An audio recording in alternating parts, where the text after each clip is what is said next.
Hallo, liebe Freunde. Mein Name ist Frank N. Stein. Ich bin das Zombielein.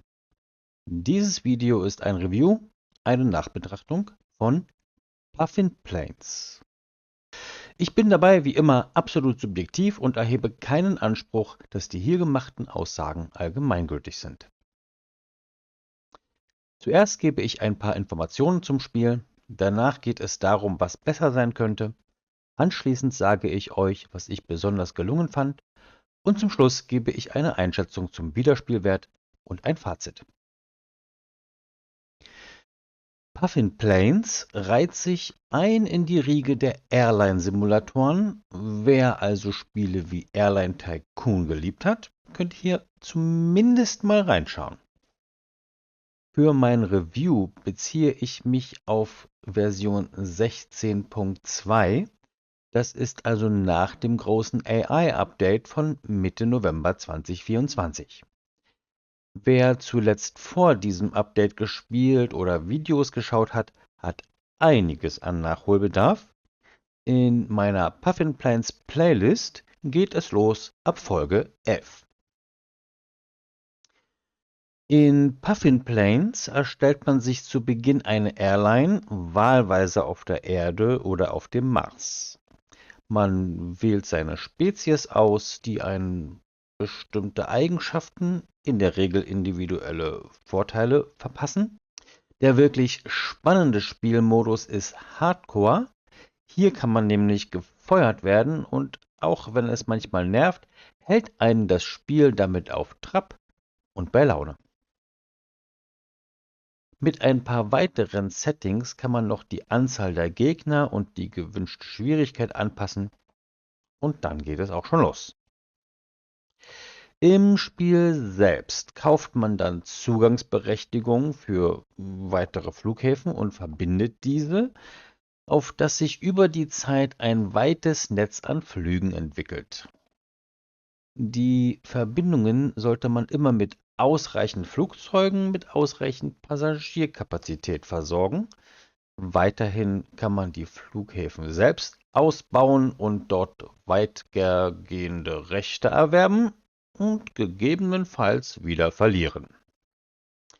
Außerdem kann man durch Missionen nicht nur sein CEO-Rating verbessern, sondern auch Puffin Points erwerben, die man zur Verbesserung seiner Flotte und seiner Airline verwenden kann. Und was könnte besser sein?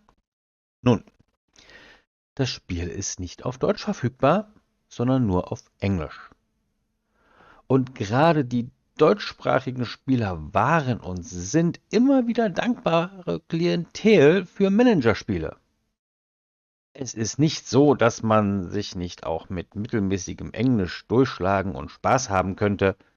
So habe ich es ja auch gemacht. Aber es gibt eben so Punkte, die sich einem schneller erschließen würden, wäre das Spiel auf Deutsch. Das Erscheinungsbild des Spiels ist insgesamt recht schlicht gehalten und zweckmäßig. Die meisten interessanten oder wichtigen Nachrichten aber sind einfach nur mit einem Hinweis verbunden und vielleicht noch mit einem Warnton oder Hinweiston. Den Hinweis kann man dann anklicken und sich informieren, was gerade passiert ist, aber es wird keine innige Verbindung mit dem Geschehen aufgebaut. Es wird grafisch nicht erfassbar gemacht, was gerade passiert, und bleibt damit emotional eher an der Oberfläche, abgesehen natürlich von der Imagination des Spielers, die bleibt unbenommen. Insgesamt also bleibt vieles eher oberflächlich. Das ist zwar toll für die Übersichtlichkeit, aber leider eher schlecht für die Bindung an seine eigene Airline. Je nach Schwierigkeitsgrad kann es auch zu einem Punkt kommen, wo man einfach alles dominiert und das Spiel einfach noch runtergespielt wird, eben weil diese besondere Bindung fehlt. Außerdem ist die Möglichkeit, auf dem Mars zu spielen, zwar ganz witzig und die Orte und Regionen dort sind auch toll ausgewählt, aber ein besonderes Spielerlebnis im Vergleich zu einem Spiel auf der Erde ist es letztlich nicht.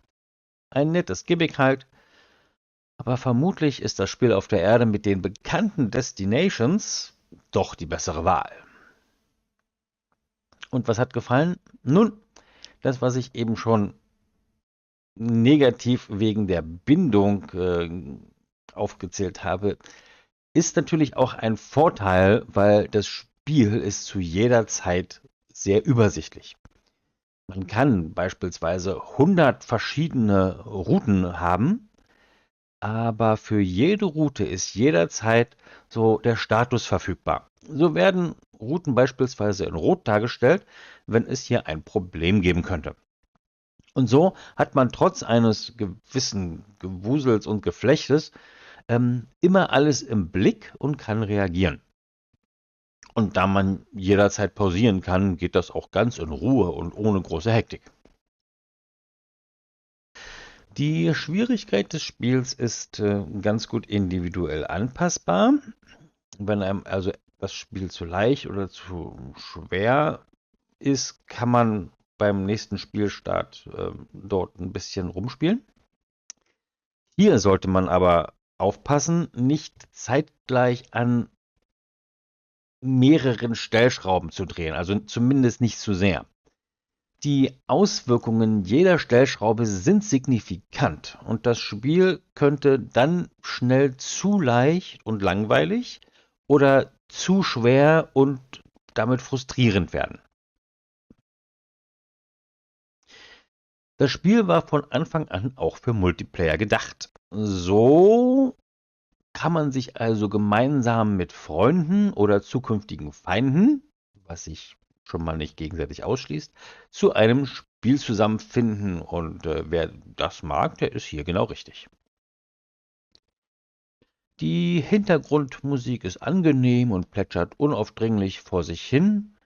Als jemand, der Hintergrundmusik normalerweise ausmacht oder zumindest ganz leise dreht, trägt die Hintergrundmusik für mich hier tatsächlich zu einem entspannten Gameplay bei. Und auf eines muss ich nochmal explizit hinweisen.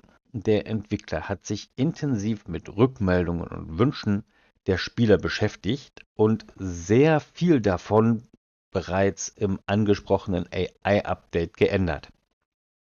Eigentlich ist es seitdem ein völlig anderes Spiel geworden und hat einen viel besseren Drive bekommen. Und so lobe ich mir den Umgang mit den Spielern und allein dafür gibt es schon mal einen Daumen hoch. Kommen wir zum Wiederspielwert und dem Fazit. Ich habe das Spiel zum Zeitpunkt dieses Reviews etwa 16 Stunden gespielt.